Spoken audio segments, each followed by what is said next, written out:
પેઢીનું પલાયન. આવતા 10-15 વર્ષમાં એક એવી પેઢી સંસાર છોડીને ચાલી જશે કે જેના ગયા પછી ખૂબ જ પસ્તાવો થશે. આ વાત ખૂબ કડવી છે પણ સત્ય છે. આ પેઢીના લોકો બિલકુલ અલગ જ છે.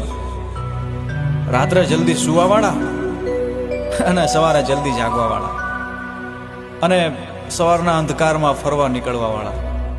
હા, આંગણામાં ફૂલ છોડને પાણી પીવડાવવાવાળા અને દેવ પૂજા માટે ફૂલ તોડવાવાળા. રોજ પાઠ પૂજા કરવાવાળા અને રોજ સવાર સાંજ મંદિરે જવાવાળા અને રસ્તામાં મળવાવાળાની સાથે ખૂબ જ વાતો કરવાવાળા. આ તેમનું સુખ દુઃખ પૂછવાવાળા. બંને હાથ જોડી અને પ્રણામ કરવાવાળા.